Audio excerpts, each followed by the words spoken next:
పఠింప శ్రేష్ఠ గ్రంథము బైబిల్, పఠింప శ్రేష్ఠ గ్రంథము బైబిల్, అనుదినము పఠించిన ప్రేమతోడ నడుపును.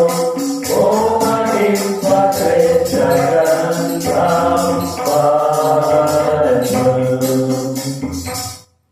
కూర్చోండి.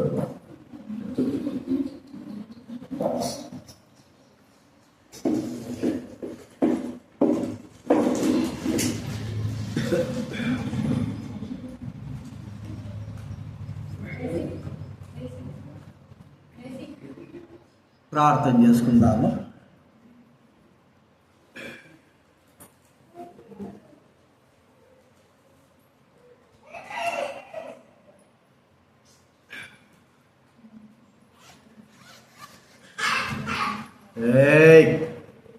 వదిలిపెట్టరా పిల్లలు, వదిలిపెట్టు. ప్రేమగల తండ్రి, పరిశుద్ధుడైన మా దేవ, మీకు వందనాలు చెల్లిస్తా ఉన్నా. ఈ సమయంలో మిమ్మల్ని స్థుతించే బాధ్యత ఇచ్చినందుకు వందనాలు. మీ స్వరం అనుగ్రహించిన దేవా, మీకు ఎంతో స్తోత్రాలు చెల్లిస్తున్నాను. మీ చిత్తాన్ని నెరవేర్చవలసి మనవి చేస్తూ కృతజ్ఞతాపూర్వకాలు చేస్తూ మాతో మీరు మాట్లాడవలసిన మనవి చేస్తాం.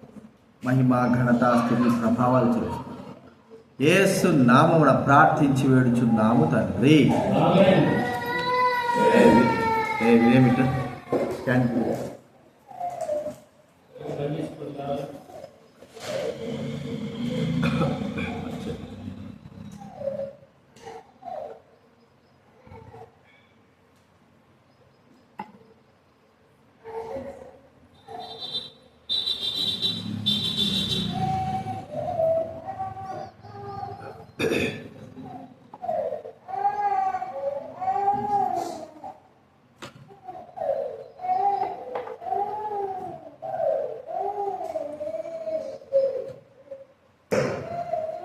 దేవుని వాక్యంలో నుండి యోహాను సువార్త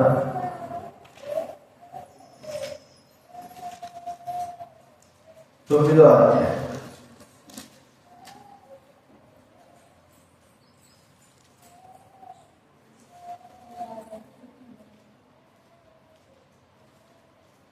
యోహాను రాసిన సువార్త 9వ అధ్యాయము 1వ వచనం నుంచి 9వ వచనం వరకు మనం మార్చకుండా యోహాను సువార్త 9వ అధ్యాయము 1 నుంచి 9వ వచనం వరకు మనం మార్చవుతున్నాం. ఆయన మార్గంలో పోవచ్చుండగా పుట్టు వృద్ధి అయిన అతను మనుషుడు కనడను.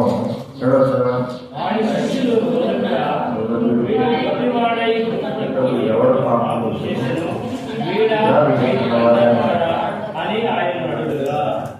యేసు వీడైనను వీని కన్నవారైనను పాపము చేయలేదు కానీ దేవుని క్రియలు వీడిని ప్రత్యక్షపరచబడటకే వీడు గుడ్డివాడుగా పుట్టెను.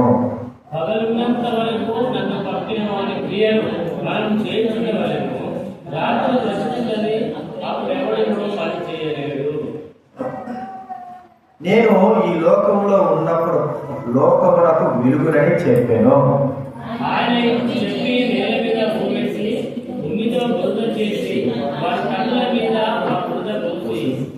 నీవు సిలోయమును కోనేటికి వెళ్ళి అందులో కడుక్కోమని చెప్పాను. సిలోయమును మాటకు పంపబడిన వాడని అర్థం. వాడు వెళ్ళి కడుక్కొని చూపు గలవాడే వచ్చెను.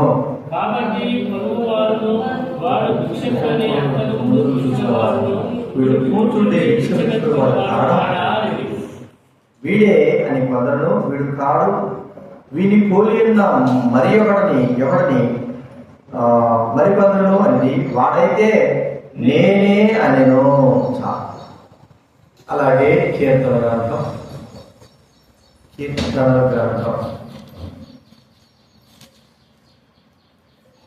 186 2-3 వచనాలు.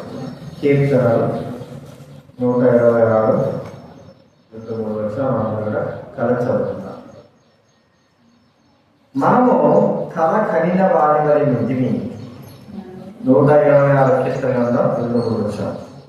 మనము కళ కనిన వారి వరి నుండిని మన నోటి నిండా నవ్వుండెను, మన నాలుక ఆనందగానంతో నిండుండెను. అప్పుడు యెహోవా వీరి కొరకు గొప్ప కార్యములు చేసినని జడు చెప్పుకుంది. యెహోవా మన కొరకు గొప్ప కార్యములు చేస్తున్నాడు, మనము సంతోష భరితులమైతిని. దేవుడు మనకు గొప్ప కార్యం చేసినాడు.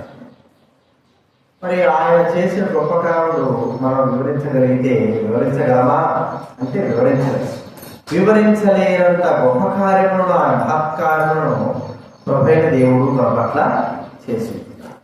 కాబట్టి ఆయనను స్తుతించి కనపరచడమే కానీ మనం ఇంకేమీ చేయలేము. మనం ఆయన రుణమును ఎలాగ తీర్చుకోగలం?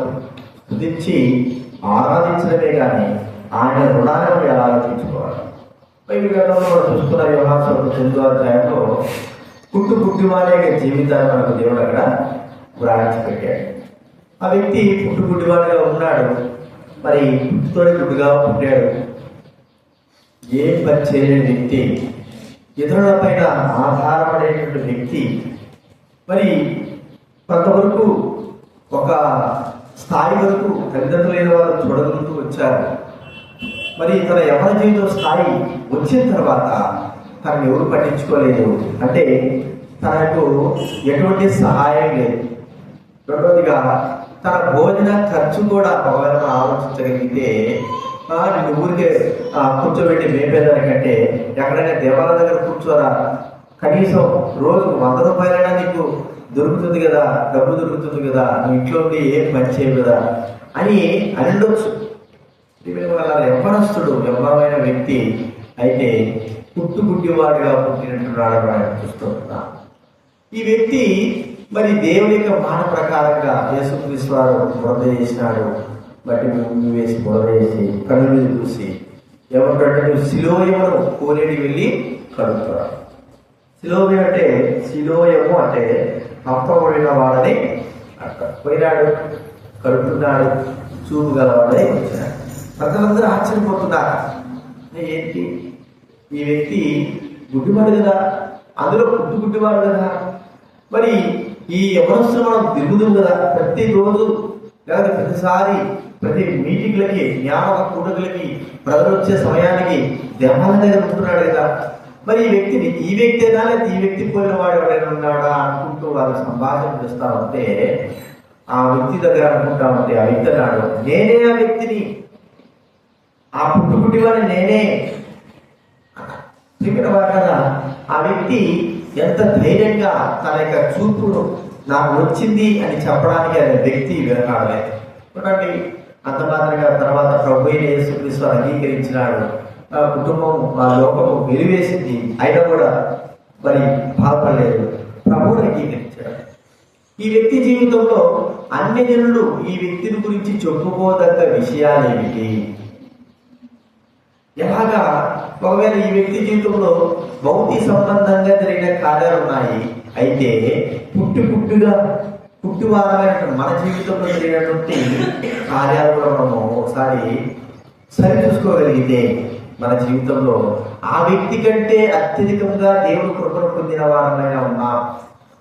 మనం చూస్తా ఉంటే మొట్టమొదటి చూస్తా ఉంటే అక్కడ ప్రభువైన యేసుక్రీస్తు వారు ఆ ప్రజలతో, తన శిష్యులతో అన్న మాట ఏంటంటే, శిష్యుడు అన్నారు, ప్రభువా వీడు గుడ్డివాడుగా పుట్టడానికి ఎవడు కారణం? చూడండి 2వ వచనంలో, యోహాను 9వ అధ్యాయంలో ఆయన శిష్యుడు బోధకుడా, వీడు గుడ్డివాడే పుట్టడం ఎవడు పాపం చేసెను, వీని కన్నవారాయనగా అది యేసు వీడైనను వీని కన్నవారైన పాపం చేయలేదు. వీడు పాపం చేయలేదు, శరీర సంబంధంగా వీడి కన్నవారు కూడా పాపం చేయలేదు, కానీ పుట్టినాడు. కానీ దేవుడు మహిమార్థ కొరకై పుట్టాడు. చూడండి, మన పుట్టుకు కూడా ప్రభు యొక్క మహిమ నిమిత్తమై మనం ఏం చేసినామో మనం జన్మింపబడ్డాం. బైబిల్ గ్రంథం ఏం చెప్తా ఉంది మనకు? యెషయా గ్రంథం 43వ అధ్యాయం మనకు చెప్పబడిన మాట. మీరు బైబిల్ తీస్తేనే యెషయా గ్రంథం 43వ అధ్యాయం 7వ వచనం చదవండి. యెషయా గ్రంథం 43:7. నా మహిమ నిమిత్తము నేను సృజించిన వారిని నా నామం పెట్టబడిన వారందరినీ కూడా నా మహిమ నిమిత్తం నేను సృజించిన వారు. కాబట్టి భౌతిక సంబంధంగా ఆ వ్యక్తి పుట్టుగుడ్డివాడిగా పుట్టాడు, కానీ పుట్టడం ద్వారా తాను అలా పుట్టడం ద్వారా పాపం లేదు. ప్రియమైన వాటిగా మన జీవితంలో కూడా మనం పుట్టడం ద్వారా పాపం లేదు. బైబిల్ ఏం చెప్తా ఉంది? నేను నరులను యథార్థవంతులుగా పుట్టించాను, అయితే వారు వివిధమైన తంత్రాలను కల్పించుకున్నారు. అయితే బైబిల్ ఇంకా ఏం చెప్తుందంటే పాపపు స్వభావము. మొదటిగా ఆదాము అమలైన వారు వారిని సృష్టించినప్పుడు దేవుడు వారి జీవితం ఎలా ఉందంటే మరి యథార్థంగా మరి వారు జీవిస్తూ వచ్చారు. అంటే పాపము లేని వారుగా వారిని సృష్టించినాడు దేవుడు తన మహిమ కొరకు. ప్రియమైన వారుగా మరి ఈ గుడ్డి వారి వలె వారు పాపం ఎప్పుడైతే చేశారో అప్పుడు వారి కన్నులు ఏమైపోయినాయి? మోయబడ్డాయి. మనకు తెలుసు ఈ గుడ్డివాడు పుట్టుకతోనే గుడ్డైనాడు. అయితే ఆత్మ సంబంధంగా ఆదామవులు పుట్టుకతోనే వారు కన్నులు కలిగిన వారుగా ఉన్నారు. ఎప్పుడైతే పాపము చేశారో వారి ఆత్మ సంబంధమైన నేత్రాలు మూసుకుపోవడం ద్వారా వారు పాపములో జన్మించిన వారు, పాపముతో ఉన్నవారుగా మనం ఇక్కడ చూసుకుంటున్నాం. వారు పాపం చేశారు. వారితో ద్వారా వచ్చేటువంటి మన జనాంగం అంతా కూడా పాప సంబంధమైన జన్మ స్వభావం కలిగిన వారంగా ఉంటున్నాం. కాబట్టి గుర్తించుకుందాం, మన జీవితంలో మన పితరులైన వారు పాపం లేని వారుగా పుట్టినప్పటికీ వారి పాపమును బట్టి మనకు పాపము సంక్రమించింది. కాబట్టి గుర్తించుకుందాం, ప్రభువైన యేసుక్రీస్తు వారు ఎలాగైతే ఆ గుడ్డివారితో అన్నాడు, నువ్వు వెళ్ళి కడుక్కో అని చెప్పిన వెంటనే వెళ్ళాడు, కడుక్కుని చూపగలవాడై ఉన్నాడు. అయితే యేసుక్రీస్తు వారు మనం చేసిన కార్యం ఏంటంటే మన మనోనేత్రములు వెలిగించడానికి కొరకై ప్రభువైన యేసుక్రీస్తు వారు తన స్వరక్తమును కార్చాడు. మరి ఆ వ్యక్తి గుడ్డివారి యొక్క కన్నులు తెరవడానికి మరి ఏవేవి ఆయన వాడాడంటే మరి తన యొక్క ఉమ్మిని వాడినాడు, బురదను వాడినాడు, ఆ ఉమ్మితో బురద చేసినాడు.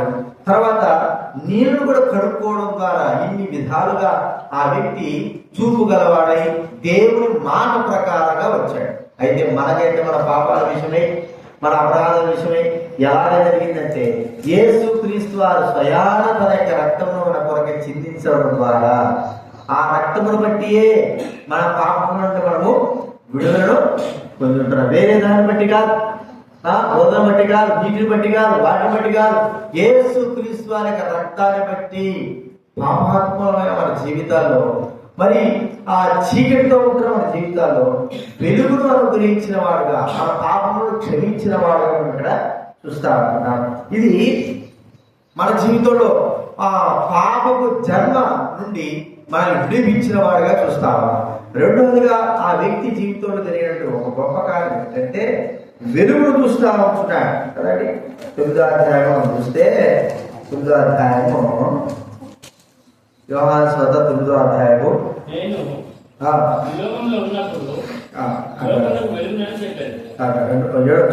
నీవు శిలువను కోరేటి వీళ్ళు అందులో కడుక్కోమని చెప్పిన శిలువ మాటకు పంపబడిన వాడు అర్థము వాడు వెళ్ళి కడుక్కొని చూపు గలవాడై వచ్చాడు. రెండవదిగా మనం చూస్తామంటే వెలుగు తన జీవితంలో పుట్టుకతోనే వెలుగంటే ఎలాంటిదో తెలియదు కదండి. కొంతమందికి ఏం చేస్తారంటే మధ్యలో చూపు పోయిందనుకో, చూపు పోతే వాళ్ళు చూసినవన్నీ కూడా గుర్తు అంటే గ్రహింపుకుంటారు.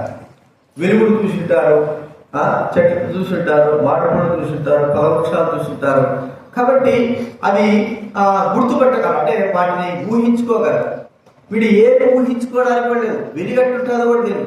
వాడి కన్నులంతా కూడా చీకటే. వాడు పుట్టినప్పటి నుంచి బ్రతికి ఉన్నాడు కానీ ఏమీ చూడలేని శూన్యంలో వ్యక్తిగా ఉంటున్నాడు.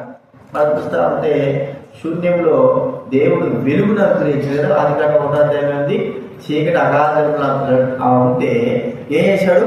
వెలుగు కమ్మని చీకటిలో ఉంటున్నటువంటి ఆ పరిస్థితిని బట్టి ప్రభు వెలుగునిచ్చాడు. ప్రేమ కదా ఉన్నట్టుండి ఒక్కసారిగా వెలుగు కన్నులు కనబడేలాగా ఆ వ్యక్తి జీవితంలో ఆనందాన్ని సంతోషాన్ని అవధులు. అంటే చీకటి ప్రపంచంలో ఉన్న మానవులను ప్రభువైన యేసుక్రీస్తు వారు వెలుగులోకి తీసుకురావడం. బైబిల్ గ్రంథం ఏం చెప్తా ఉంది? యేసుక్రీస్తు వారి రాకడ గురించి వచ్చిన ఆ ప్రభు ఏం చేస్తున్నాడు? చీకటిలో కూర్చున్న వారికి ప్రజలు వెలుగుచ్చి. చూడండి, మత్తయి సువార్త 4:16.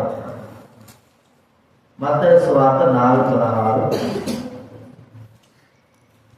చూడండి, 4:16 చదవండి ఎవరైనా. యేసు మత్తయి సువార్త 4:16 ఎక్కడ ఉంది?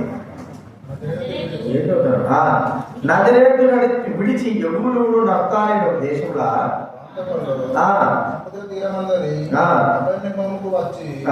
కాపుకుంటెను.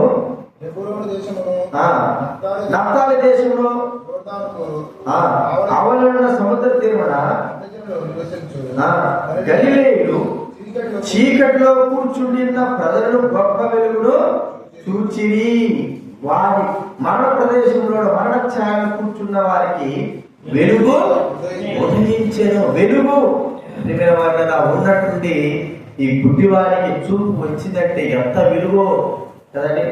ఆ వెలుగును తొలగలిగాడు లేదు, కానీ ఆ వెలుగును ఆ వ్యక్తి జీవితంలో మరపురానిదిగా మనం చూస్తా ఉంటాం. కాబట్టి ఆ వెలుగు తన జీవితంలో ఎంత గొప్పగా చేసింది. నేను చీకటిగా నా చీకటి అసలుకే చూడలేదు, పుట్టుకతోనే గుడ్డివాడు. నేను చూశాను పుట్టుకతో గుడ్డివాడు ఒక వ్యక్తి కూడా మరి నెల్లూరులో ఉన్నాడు. పుట్టుకతోనే గుడ్డివాడు, బాగా ఎంత అందంగా ఉన్నాడో చెప్పడానికి లేదు. అంత అందమైన వ్యక్తి యవనస్తుడైన వాడు పుట్టుకతోనే నీకు చూపు రాదు. మరి పుట్టుకతో గుడ్డేనే కాదు, 95% మాటలు కూడా రావు. దానితోడు చెవుడు కూడా ఉంది. యవనస్తుడు, లక్షల ఆస్తి ఉంది. మొదటి కొడుకే పుట్టినాడు కానీ వాడు పుట్టక ఎక్కడ పుట్టాడంటే గుడ్డివాడుగా పుట్టాడు. ప్రియమైన వారిని వాడు చూస్తూ ఉంటున్నారు. గుడ్డివాడికి వెలుగునిచ్చాడు. మన జీవితంలో మనం కూడా పుట్టుకు ఎదుగుంటారు. మన జీవితంలో పాపము అంటే ఏమిటి? చీకటి మన జీవితంలో ఆవరించున్నప్పుడు మన హృదయము ఏమైపోయిందంటే మూసుకుపోయింది, చీకటిలో ఉంది. అంధకార మనస్సు కలిగిన వారమై ఉన్నాం.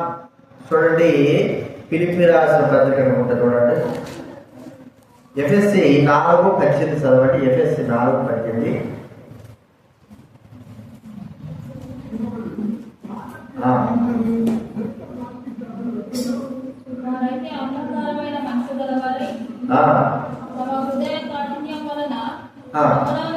అంధకారమైన మనస్సు గలవారై. ఏ మనస్సు అన్నది? అంధకారమైన మనస్సు. కాబట్టి ఆ మనోనేత్రాలను పెట్టి మనం చూస్తా ఉన్నాం. అంధకార మనస్సు. ఈ మనస్సును ఇప్పుడు ప్రభువైన యేసుక్రీస్తు వారు మనకేం చేశాడు? ఆ దినాల్లో ఉన్నటువంటి ఆ పుట్టుగుడ్డి వారి జీవితంలో ఒక బురద ద్వారా నీళ్లు కడుక్కోమని చెప్తే గుడ్డివారికి చూపొచ్చింది. ఇది ఆశ్చర్యకరమైన విషయం. అది ఎంత ఆశ్చర్యం అంటే వాళ్ళకి ఒక చాలా దినాలు కూడా చెప్పుకున్నారు. పుట్టుగుడ్డి వారికి చూపించిన ఈ వ్యక్తి ఈ చచ్చిపోయిన లాజరును లేపలేడా అనేటువంటి ఆ మాట ప్రపంచమంతటా కూడా మారుమోగిపోయింది. చూడండి, మరి ఆయన ప్రభు యేసుక్రీస్తు భౌతిక సంబంధం అనేదే కాదు, కానీ ఆత్మ సంబంధంగా అంధకారమైన మనసు కలిగిన మన జీవితాల్లో వెలుగు. బైబిల్ ఏం చెప్తా ఉంది? ఎఫెస్సీ పత్రిక 5:8 చూడండి. ఎఫెస్సీ 5:8 చదవడం. ఎఫెస్సీ 5:8. ఇప్పుడైతే ప్రభువునందు వెలుగై ఉన్నారు. పూర్వమందు ఏమై ఉన్నామంట మనము? చీకటి. పూర్వము చీకటి. ఇప్పుడు క్రీస్తులో మన ఆత్మ నేత్రాలు, మన మనసును ఆయన మరి వెలిగించిన వాడుగా మనం చూస్తాం. ఏది వెలుగు? ఇట్రా మన నిద్రపోయేటువంటి నిద్రపో నీకు.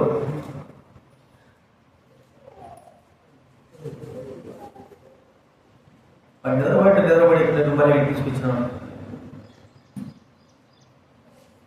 ఆత్మ సంబంధమైన నేత్రాలను ప్రభువైన దేవుడు మనకు వెలిగించాడు. ప్రియమైన వారి కదా, వానికి ఎంత సంతోషం ఉందో చెప్పలేము, కానీ మన ఆత్మ సంబంధమైన మూసుకుపోయినటువంటి మన యొక్క మనస్సును ఆయన తెరిపించి హృదయంలో ఉన్నటువంటి ఆ చీకటిని పోగొట్టి వెలుగును అనుగ్రహించాడు. యేసుక్రీస్తు వారు అన్నాడు, లోకంలో ఉన్నప్పుడు వెలుగును. కాబట్టి ఆయన అంగీకరించిన మన హృదయాల్లో వెలుగు ఉదయించింది అనేది మనం గుర్తించుకోవాలి. కాబట్టి ఆ వెలుగు అంధకార సంబంధమైనది, హృదయంతరంగమైనది, వెలిగింపబడింది. ఇదే మూసుకోబోదు వరకు గుడ్డోడైనా సరే ప్రభు అన్నాడు కదా, కాలు చేయలేకపోయినా నువ్వు పరలోకం పోవడానికి సిద్ధపడిగా ఉండు. అది కాలు చేయి ఉండి కూడా నరకానికి పోతే నష్టం కదా. మరి కళ్ళు ఉండి నరకానికి పోతే నష్టం కదా. కళ్ళు లేకోకుండా గుడ్డివాడు పరలోకం పోవడం సంతోషమే కదా. మరి అలాగే అంధకారంలో ఉన్న హృదయం అంధకారం ఉంటున్న మనము అంధకారంతో ఉండి కళ్ళుని బాగడపడి అన్ని అవయవాలు పనిచేస్తున్న మనం నిత్య నరకానికి పోతే ఏం ప్రయోజనం? కాబట్టి మన హృదయంలో ఉన్నటువంటి వెలుగు ఆ యొక్క అంధకారాన్ని యేసుక్రీస్తు వారు మాత్రమే వెలిగించగలరు. ప్రియమైన వారు ఇది గుర్తుపెట్టుకో, ఎన్ని రోజులు అట్లే అంధకారంలో ఉంటారు, ఎన్ని రోజులు చీకటిలో ఉంటారు. చీకటిని ప్రేమించేవాడు దొంగ, మోసగాడు, వ్యభిచారి, పాపాత్ముడు, త్రాగుబోతోడు, చీకటిని ప్రేమించేవాడు పాప సంబంధమైన వ్యక్తి. హృదయంలో చీకటి ఉంటుంది, చీకటి కార్యక్రమాలు కూడా చేస్తాడు. వెలుగు సంబంధించిన వ్యక్తి ఏం చేస్తాడు? హృదయంలో వెలుగు కొరకు ప్రభువే దేవుడి దగ్గరికి వస్తాడు. ఆ వెలుగు ఇచ్చడం ద్వారా జీవితమే వెలుగు భయముగా ఉండేది మనం ఇక్కడ చూస్తా ఉంటున్నాం. కాబట్టి మన హృదయాన్ని వెలిగించిన ప్రభువు మనము గణపరచాలి. మన హృదయం వెలిగించింది ఎవరు? ఏ మానవుడు వెలిగించాడు? ఏ దేవుడు వెలిగించాడు? ఏ వ్యక్తి వెలిగించాడు? ఏ వ్యక్తి మన హృదయంలో వెలుగులను వెలిగించాడు? పాపం చీకటిని తొలగించి వెలుగునిచ్చిన వ్యక్తి ఎవరు? ప్రభువైన యేసుక్రీస్తు తప్ప ఇంకెవరు కూడా లేరని మనం గుర్తించు. ఇది రెండోది మనం చూస్తుంటున్నాం. మూడోది కూడా చూస్తా ఉంటే చూడండి, యోహాను సువార్తలోనే 9వ అధ్యాయం, యోహాను సువార్త 9వ అధ్యాయంలో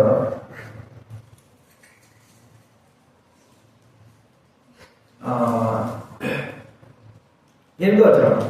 కాబట్టి పొరుగు వారిలో వాడు భిక్షకుడిని అంతకుముందు చూచిన వారిని వీడు కూర్చుండి భిక్షమెత్తుకున్నవాడు కాడానిది.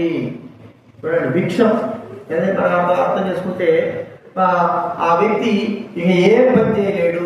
గుడ్డివాళ్ళు, కుంటోలు, వచ్చి చేయగలిగే వారు వీరందరూ కూడా ఏం చేస్తుంటారంటే దేవాలయాల కాడ ఆ మూలల ప్రజలు తిరిగే ప్రజలు ఆ మూలల ఎక్కువగా భిక్షమెత్తుకునేవారు, అడుక్కునేవారు. ఇప్పుడు కూడా చాలా మంది ఉన్నారు, ఇప్పుడు అడుక్కోకుండా ఉండరు, కానీ చాలా మంది ఉన్నారు. పరిస్థితులను బట్టి అడుక్కునేటువంటి పరిస్థితి. కానీ ఇక్కడ మనం చూస్తా ఉంటే ఈ వ్యక్తి ఇప్పుడు అడుక్కోవాల్సిన అవసరం లేదు. ప్రభువు తన కన్నులను తెరిచి ఉంటున్నాడు. తన జీవితంలో ఒక గొప్ప కార్యం చేశాడు. అంటే ఇక పాప మనం చూస్తున్న ఒక మాట చెప్పుకోవాలంటే, పాపం చేసేవారు అనుకోండి, దొంగతనం ఎందుకు చేస్తున్నారు అనుకుంటే నాకు ఏ ఉద్యోగం లేదు కదా. పరిసరాలు ఆయన దగ్గర కొంతమంది విశ్వాసం ఉంటారు. వాళ్ళ పిల్లలైన వారు, వాళ్ళ కుటుంబమైన వారిని దొంగ పని చేసుకుంటా ఉంటారు. ఎందుకు మీరు దొంగ పని చేస్తే తప్పే కదంటే అది ఉద్యోగరీతిగా భావిస్తారు.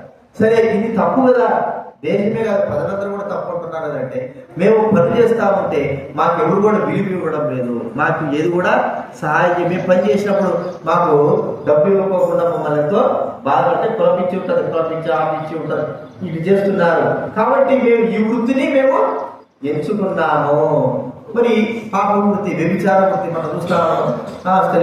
ఎందుకు మీరు చేస్తారు, మీ జీవితాన్ని పాటించుకున్నారంటే ఏం లేవు మరి ఆ డబ్బు కోసము లేదా కుటి కోసము మేము సమాజంలో తలెత్తులేకపోతుంటున్నాం.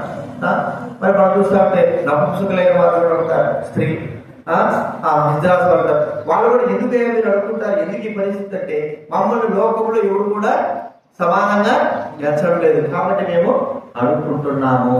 అంటే భిక్షగాడు ఈ వ్యక్తి కూర్చొని భిక్ష అడుక్కోవడానికి ఏ పని లేకపోకుండా, ప్రయోజనము కూడా లేకోకుండా వ్యక్తిగా చేయబడతా ఉంటున్నాడు. ప్రయోజనమే లేనివాడు. బైబిల్ గ్రంథంలోని మనుషులు దేవుడికి ప్రయోజనకారులు అవుదురా. చూడండి, యోగు గ్రంథం అన్నట్టుంది. యోగు గ్రంథం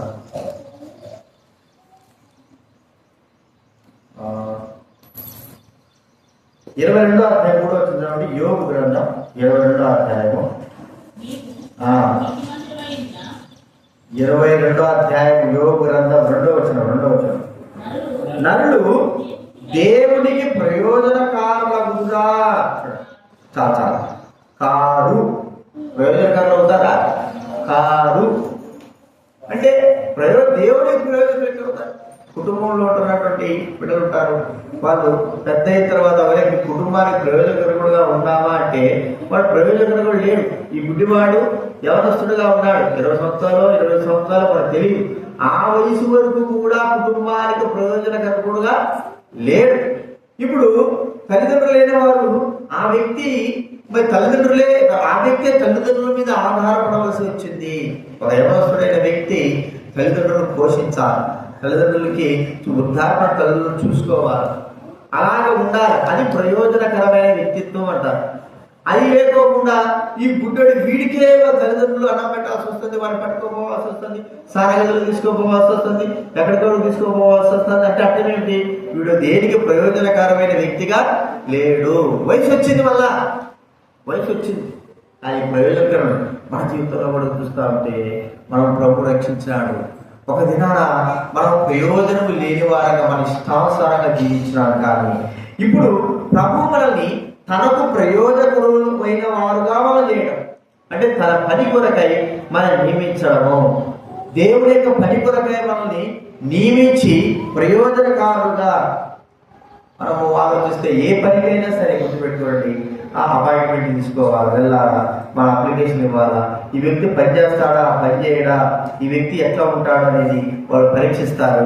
ప్రయోజనకరంగా ఉన్నాడు అన్నప్పుడే ఆ వ్యక్తిని ఉద్యోగంలో తీసుకుంటారు. లేకపోతే ప్రయోజనం లేదు, ఊరికే వస్తాడు, పోతాడు, 70,000 80,000 కూడా ఇస్తారా? 50,000 20,000 కూడా, కనీసం 5,000 10,000 కూడా ఏది ప్రయోజనం లేని వాడికి 5,000 10,000 ఇవ్వడం కూడా దండగే. కాబట్టి ఆ ఆలోచన మన విషయంలో ఆలోచిస్తే మనం దేనికి ప్రయోజనకరమవుతున్నాం? మనల్ని సృష్టించాడు, రక్షించాడు, కాపాడాడు, భద్రపరిచాడు.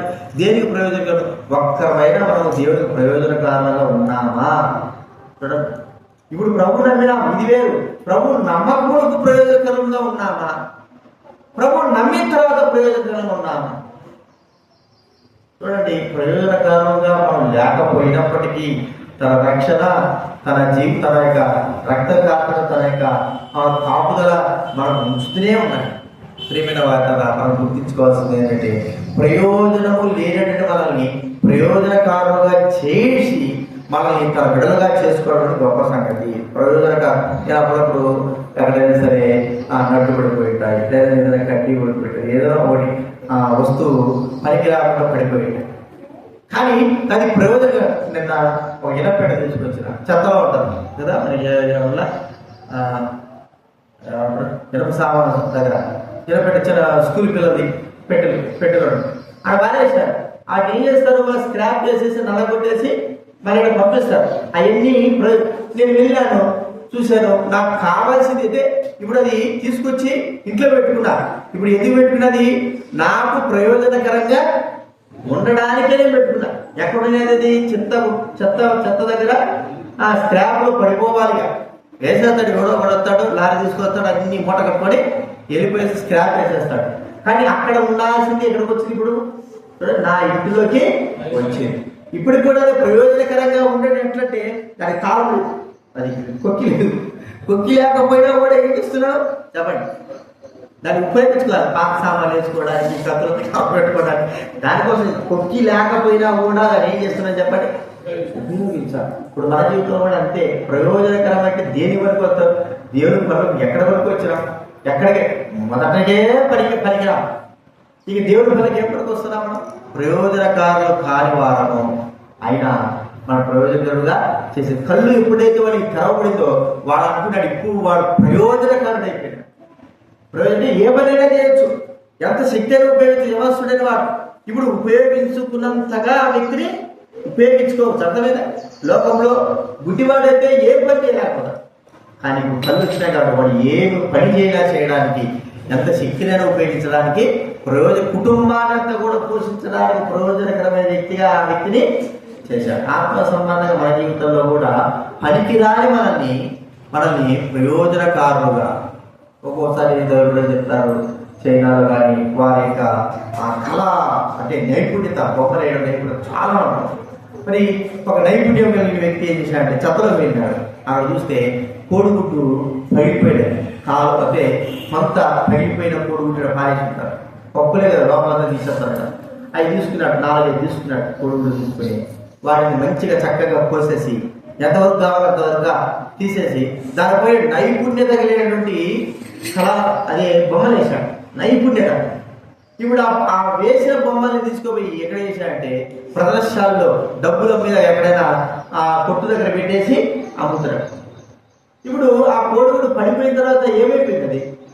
బయట బాగా చెత్తగా ఉపయోగించడం అనేది చెత్తగా మనమే ఏం చేసినాం. కానీ ఒక వ్యక్తి చేతుల్లోకి వచ్చిన తర్వాత దానిపైన బొమ్మ బట్టి ఏమైపోయింది చెప్పండి? దాని విలువ 100 రూపాయలు కావచ్చు, 2 రూపాయలు. అది కోడిగుడు విలువ 5 రూపాయలు కావచ్చు, 7 రూపాయలు కావచ్చు. ఇప్పుడు వ్యక్తి చేతులకు వెళ్ళి మంచి నైపుణ్యత ఇది కాబట్టి 100 రూపాయలు, 200 కొన్ని రాళ్ళు ఉంటాయి, చిన్న చిన్న రాళ్ళు ఉంటాయి, అవి గుండ్రంగా ఉంటాయి. వాటికి ఏం చేస్తారు? మంచి పెయింటింగ్ కొట్టేసి ఏం చేస్తారంటే అమ్మేస్తారు కదా. రాయి దేని పడిపోతుంది? ఇసిరే చాటపడిపోతుంది. కానీ మంచి పెయింటింగ్ కొట్టిన తర్వాత దానికి ఉన్న విలువ చెప్పలేనంత విలువ. అర్థమైందా? ఇప్పుడు చెక్క ఉంది, చెక్కకు మంచిగా బొమ్మ తయారు చేశారు. ఒక చక్కరే బొమ్మ తయారు చేశారు. చక్కగా మనం ఏం చేస్తున్నాము? దాన్ని పొయ్యిలో పెట్టడానికే ఉపయోగిస్తాం. కానీ అది బొమ్మగా చేయబడిన తర్వాత దాన్ని పొయ్యిలో పెడతామా? పెట్టడానికి వీలేదు. ఎందుకంటే అది ప్రయోజనమైనదిగా చేయబడింది కాబట్టి ఇంట్లో బూట్లో కానీ ఒక ప్రదర్శనగా మనకు ఎదురుగా కనబడేటట్లుగా మనం ఏం చేస్తామో అలాగా మనల్ని దేవుడు ఏం చేశాడు? ఇప్పుడు ప్రయోజనకారులుగా మనుషులు కాదు, కానీ ప్రయోజనకరమైన వారుగా మనల్ని చేసి ఉంటున్నాడని మనం చూసుకుంటున్నాం. ఇది 3వ మనం చూసుకుంటున్నాం. చివరిగా గొప్ప మనం చూసుకొని ముగించుకుందాం. యోహాను సువార్త 9వ అధ్యాయం. యోహాను సువార్త 9వ అధ్యాయము 9వ వచనం చదవండి.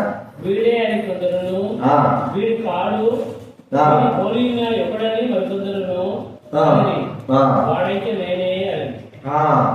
వాడైతే నేనే. ఇప్పుడు ఏమంటున్నాడు? ఎవడయా నీకు అనుకుంటున్నారు వీడు కాదు వీడు పోలివాడు అనుకుంటాడు అనుకుంటే వాడన్నాడు నేనే గుడ్డివాడిని. ఎక్కడ వచ్చిందిరా నీకు? ఎలాగొచ్చింది నీకు అంటే నేను మరి వివరంతా చెప్పాడు. ఏసైనా ఒక అతను వచ్చాడు, ఆయన నా కన్నుల పైన బురద చేసి నువ్వు పోయి కడుక్కోపో అన్నాడు. నేను పోయి కడుక్కున్నాను, చూపించేసి. అయితే ఒక కష్టతరమైన విషయం, నమ్మలేని విషయం ఏంటంటే ఆ రోజు మరి సబ్బాతు దినం. ఏం దినం అది? మరి ఆ సబ్బాతు దినం ఎవరు ఏ పని చేయకూడదు, కనీసం స్వస్థత కూడా చేయకూడదు అనేది వాళ్ళ సొంత రూళ్ళు కదండి. రూల్లోనే పెట్టుకున్నారు. మరి బయటికి వెళ్ళేటప్పుడు కూడా కనీసం వెన్నులు కూడా చూసుకొని తినకూడదు. అంటే ఏమేమి సొంతగా ఏమేమి చేసుకున్నారు. కానీ మరి ఈ వ్యక్తి ఆ ప్రభువును అంగీకరించిన తర్వాత ఒప్పుకోవడానికి ఇష్టపడ్డాడు. అన్నాడు ఎట్ట వచ్చిందంటే ఇక వాడు కోపం తట్టుకోలేక మీరు కూడా యేసు శిష్యులు కావాలనుకుంటున్నారా సరే వాడిని వదిలేసినారు. ప్రభువు మరి ప్రజలకు ఆ యొక్క ఊరికి దూరం అయిపోయినాడు. తర్వాత ప్రభు అక్కడ ఉన్న సమాజ మందిరంలో కలుస్తున్నాడు కదండి. దేవుడు ఏందు విశ్వాసం చూస్తున్నావా అని అడిగాడు. ఎవరో నాకు తెలియదు, నేను ఆయన తెలిస్తే నేను విశ్వసిస్తాను. వెంటనే చూడండి 38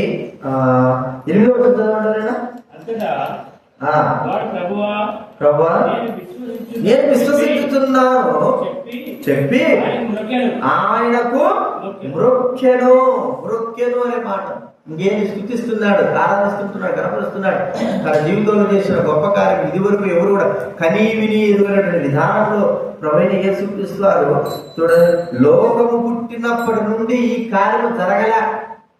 అర్థమైందా మీకు? ఇప్పుడు లోకం పుట్టినప్పటి నుంచి అంటే ఆదాము వారు పుట్టినప్పటి నుంచి ఇప్పటి వరకు జరగల. యేసు ప్రభు చేసింది తప్ప ఇక ముందు కూడా జరగదు. ఎందుకంటే యేసు ప్రభు మరి సాటి ఎవడని వస్తాడా? ఎవరు గుడ్డోడు కళ్ళు మసకలైనటువంటి అయితే తాగేదో స్వస్థపరచవచ్చు దేవుని వాక్యం. అసలుకే పుట్టుకుతున్న గుడ్డోడికి రావాలంటే అది కష్టతరం. లోకం పుట్టినది మొదలుకొని రాడు. ఇప్పుడు ప్రభువైన యేసుక్రీస్తు వారు ఎంత గొప్ప కార్యం చేశాడు. ఆ వ్యక్తికి మాత్రమే తన జీవితంలో జరిగిన గొప్ప కార్యం. ఇక ప్రభుడు మొక్కుతున్నాడు, స్తుతిస్తున్నాడు, ఆరాధిస్తుంటున్నాడు. ఇది నా మన జీవితంలో ఇదే మనం గుర్తించుకోదగ్గ విషయం. ప్రభుడు స్తుతించాలా. మన జీవితంలో ఎన్నో గొప్ప కార్యాలు చేసింటాడు. ఒకటా రెండా చూడండి, మనం అనుకుంటాం కానీ మనకు తెలియకోకుండా ప్రభు అయిన దేవుడు మనకు చేసిన కార్యాలు మనం ఒకసారి ఆలోచించగలిగితే మనం తట్టుకోలేము. మరి మనను దేవుడు ఈ విధానంలో కాపాడుతున్నాడా, ఈ విధానంలో సాయం చేస్తున్నాడా, ఈ విధానంలో మనల్ని మరి మనతో పాటు ఉంటున్నాడా కదా.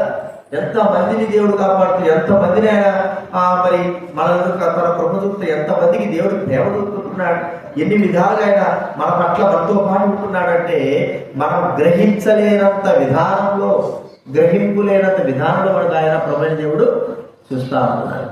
దాన్ని బట్టి మనం స్తుతించాలి. మనకు తెలియకోకుండా మన బిడ్డలు కాపాడు, మనకు తెలియకుండా మన కుటుంబాన్ని కాపాడు, మనకు తెలియకుండా మనల్నే కాపాడుకుంటున్నాడు. అన్ని విధాలుగా మనకు సహాయం చేస్తా ఉంటున్నాడు. ప్రియమైన వారు కదా, ఈ లోకంలో చూస్తూ ఉంటే ఈ దినాన కొంతైనా మనం క్షేమంగా ఉన్నాము అంటే అది దేవుని యొక్క కృప.